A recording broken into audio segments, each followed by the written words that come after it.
வர்மக்கலை ஜோதிடம். இரண்டும் தமிழர்களின் தொன்மையான மற்றும் ஆழமான வாழ்வியல் கலைகள். இவை இரண்டுக்கும் இடையே ஒரு நுட்பமான பிணைப்பு உண்டு. வர்மக்கலை ஜோதிடம் வர்மா ஆஸ்ட்ராலஜி என்பது ஒருவருடைய ஜாதகத்தில் உள்ள கிரக நிலைகளை கொண்டு அவரது உடலில் எந்தெந்த வர்மப் புள்ளிகள் பலவீனமாக இருக்கும் அல்லது எங்கு பாதிப்புகள் ஏற்படும் என்பதை கணிக்கும் ஒரு முறையாகும். இதன் முக்கிய அம்சங்கள் கீழே கொடுக்கப்பட்டுள்ளன. 1. கிரகங்களும் வர்ம இடங்களும். ஜோதிடத்தில் உள்ள 9 கிரகங்களும் உடலின் குறிப்பிட்ட பாகங்கள் மற்றும் வர்மப் புள்ளிகளோடு தொடர்புபடுத்தப்படுகின்றன. நட்சத்திரக்குறி சூரியன் தலை மற்றும் எலும்பு சம்பந்தப்பட்ட வர்மங்கள். நட்சத்திரக்குறி சந்திரன் இரத்தம் மற்றும் மார்பு பகுதி வர்மங்கள். நட்சத்திரக்குறி செவ்வாய் தசை மற்றும் எலும்பு மஜ்ஜை வர்மங்கள். நட்சத்திரக்குறி புதன் நரம்பு மண்டல வர்மப் புள்ளிகள். 2. வர்மம் மற்றும் ராசிகள். காலபுருஷ தத்துவப்படி 12 ராசிகளும் உடலின் 12 பாகங்களை குறிக்கின்றன. நட்சத்திரக்குறி மேஷம் தலை கொண்டைக்கொல்லி வர்மம் போன்ற உச்சந்தலை புள்ளிகள். நட்சத்திரக்குறி சிம்மம் இதயம் மற்றும் முதுகுத்தண்டு வர்மங்கள். நட்சத்திரக்குறி விருச்சிகம் பிறப்புறுப்பு மற்றும் கழிவு நீக்க உறுப்பு வர்மங்கள். 3. நோயறிதலும் சிகிச்சையும். ஒருவருக்கு ஒரு குறிப்பிட்ட திசை அல்லது புத்தி நடக்கும்போது அந்த கிரகத்திற்குரிய உடல் பாகத்தில் உள்ள வர்மப் புள்ளிகளில் ஆற்றல் தடைபடலாம். நட்சத்திரக்குறி ஜோதிட பயன் எப்போது நோய் வரும் அல்லது விபத்து ஏற்படும் என்பதை கணிக்கிறது. நட்சத்திரக்குறி வர்மப் பயன் அந்த தடையை நீக்கி குறிப்பிட்ட புள்ளிகளை தூண்டுவதன் மூலம் வர்மா ஸ்டிமுலேஷன் அறுவை சிகிச்சை இல்லாமலேயே குணப்படுத்த முயல்கிறது. 4. பஞ்சபூத தொடர்பு. வர்மக்கலை நிலம் நீர் நெருப்பு காற்று ஆகாயம் ஆகிய பஞ்சபூதங்களின் அடிப்படையில் இயங்குகிறது. ஜோதிடத்திலும் ராசிகள் இந்த 4 தத்துவங்களாக பிரிக்கப்பட்டுள்ளன. ஒருவரது ஜாதகத்தில் நெருப்பு தத்துவம் வலுவிழந்தால் உடலில் வெப்ப ஓட்டம் குறைந்து அதனால் ஏற்படும் வர்ம பாதிப்புகளை வர்ம சிகிச்சையாளர் சரி செய்வார். விடப்பெரிது குறிப்பு. வர்மக்கலை என்பது குரு சீடர் முறையில் முறையாக கற்க வேண்டிய ஒரு கலை. முறையான பயிற்சியின்றி வர்மப் புள்ளிகளை தொடுவது ஆபத்தானது. விடப்பெரிது. உங்கள் ஜாதகத்தின் அடிப்படையில் எந்த வர்மப் புள்ளிகள் கவனிக்கப்பட வேண்டும். வர்மக்கலைக்கும் ஜோதிடத்திற்கும் இடையே உள்ள தொடர்பு என்பது உடலுக்கும் பிண்டம் பிரபஞ்சத்திற்கும் அண்டம் உள்ள தொடர்பாகும். சித்தர்கள் இதை பல பிரிவுகளில் விளக்கியுள்ளனர். 1. கிரகங்களும் வர்மப் புள்ளிகளும் பிளானட்டரி இன்ஃப்ளூயன்ஸ். ஒவ்வொரு கிரகமும் உடலின் குறிப்பிட்ட மண்டலங்களையும் அங்குள்ள வர்மப் புள்ளிகளையும் ஆளுகின்றன. நட்சத்திரக்குறி சூரியன் தலை கண்கள் மற்றும் எலும்பு சார்ந்த வர்மங்கள். நட்சத்திரக்குறி சந்திரன் உடலின் நீர்ச்சத்து இரத்தம் மற்றும் மார்பு பகுதி வர்மங்கள். நட்சத்திரக்குறி செவ்வாய் தசை நார்கள் மஜ்ஜை மற்றும் உஷ்ணவர்மங்கள்.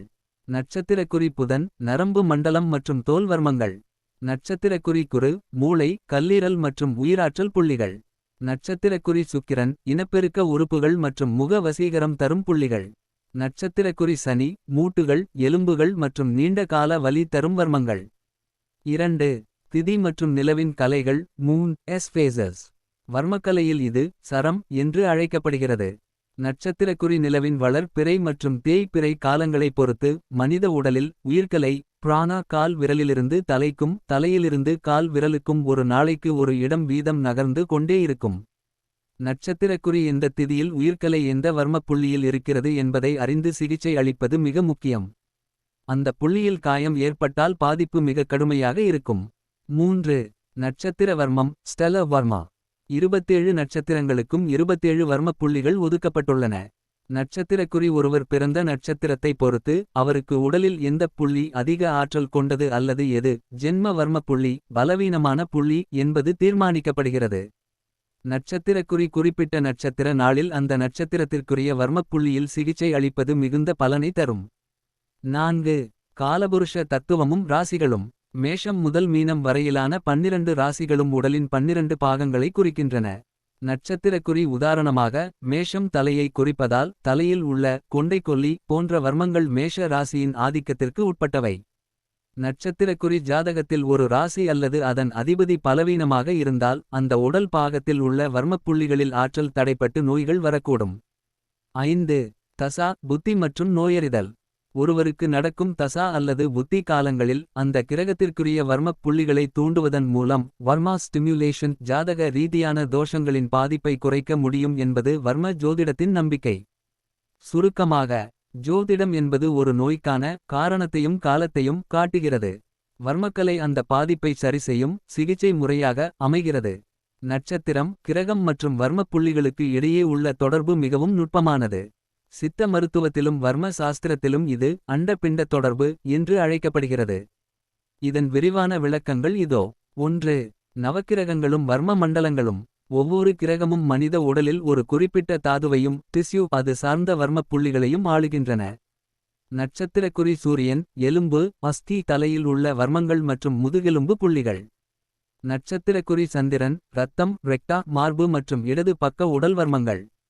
நட்சத்திரக்குறி செவ்வாய், தசை, மன்சா தசைப்பிடிப்பு மற்றும் உஷ்ணவர்மங்கள். நட்சத்திரக்குறி புதன், தோல், ட்வாக் நரம்பு முடிச்சுகள் மற்றும் கைகளில் உள்ள வர்மங்கள். நட்சத்திரக்குறி குரு, கொழுப்பு, மீதஸ் மூளை மற்றும் கல்லீரல் பகுதி வர்மங்கள். நட்சத்திரக்குறி சுக்கிரன், சுக்கிலம், சுரோனிதம் இனப்பெருக்க உறுப்பு சார்ந்த வர்மங்கள். நட்சத்திரக்குறி சனி, நரம்பு, ஸ்நாயு கால்கள் மற்றும் மூட்டு பகுதிகளில் உள்ள வர்மங்கள். 2. நட்சத்திரங்களும் வர்மப் புள்ளிகளும். 27 நட்சத்திரங்கள். 27 நட்சத்திரங்களுக்கும் 27 முக்கியமான வர்மப் புள்ளிகள் உடலில் உள்ளன. ஒருவருடைய ஜாதகத்தில் லக்னம் அல்லது சந்திரன் நின்ற நட்சத்திரமே அந்த நபரின் உடலில் அதிக உணர்திறன் கொண்ட இடமாக இருக்கும். சில உதாரணங்கள். நட்சத்திரக்குறி அஸ்வினி, தலைப்பகுதி, உச்சி வர்மம். நட்சத்திரக்குறி ரோகிணி, முகம் மற்றும் கண்கள், கண்ணாடி வர்மம். நட்சத்திரக்குறி மகம், இதயம் மற்றும் மார்பு, நேர் வர்மம். நட்சத்திரக்குறி சித்திரை, வயிறு மற்றும் தொப்புள் பகுதி, உந்தி வர்மம். நட்சத்திரக்குறி மூலம், இடுப்பு மற்றும் கீழ்முதுகு, சங்குத்திரி வர்மம். நட்சத்திரக்குறி ரேவதி, பாதங்கள், உள்ளங்கால் வெள்ளை வர்மம். 3. நட்சத்திர சுழற்சியும் உயிர்க்கலையும். வர்மக்கலையில் உயிர்க்கலை அல்லது அமிர்த நிலை என்பது மிக முக்கியமானது. நட்சத்திரக்குறி ஒவ்வொரு நட்சத்திரம் அல்லது திதி மாறும்போதும் உடலில் பிராண சக்தி ஒரு புள்ளியில் இருந்து மற்றொரு புள்ளிக்கு நகர்கிறது. நட்சத்திரக்குறி உதாரணமாக பௌர்ணமி அன்று உயிர்க்கலை தலையில் சகஸ்ராரம் இருக்கும், அமாவாசை அன்று பாதத்தில் இருக்கும். நட்சத்திரக்குறி சிகிச்சை அளிக்கும்போது அன்றைய நட்சத்திரத்திற்குரிய வர்மப் புள்ளியை தவிர்த்து மற்ற புள்ளிகளில் சிகிச்சை அளிப்பது பாதுகாப்பானது. ஏனெனில் உயிர்க்கலை தங்கியிருக்கும் புள்ளியில் பலமான தூண்டல் ஏற்பட்டால் அது உயிருக்கே ஆபத்தாக முடியலாம். 4. இந்த தொடர்பின் பயன்கள். நட்சத்திரக்குறி துல்லியமான நோயறிதல். ஜாதகத்தில் ஒரு கிரகம் பலவீனமாக இருந்தால் அந்த கிரகத்திற்குரிய வர்மப் புள்ளிகளை தூண்டுவதன் மூலம் நோயை குணப்படுத்தலாம். நட்சத்திரக்குறி காயங்களில் இருந்து மீளுதல். விபத்து அல்லது அடிபட்ட நேரத்தின் நட்சத்திரத்தை கொண்டு எந்த வர்மப் புள்ளி பாதிக்கப்பட்டிருக்கும் என்பதை எளிதில் கண்டறியலாம். நட்சத்திரக்குறி முன்னெச்சரிக்கை. ஒருவருக்கு நடக்கும் தசா புத்தி காலங்களில் எந்த உடல் பாகத்தில் காயம் ஏற்பட வாய்ப்புண்டு என்பதை அறிந்து அந்த வர்மப் பகுதிகளை பாதுகாத்துக் கொள்ளலாம்.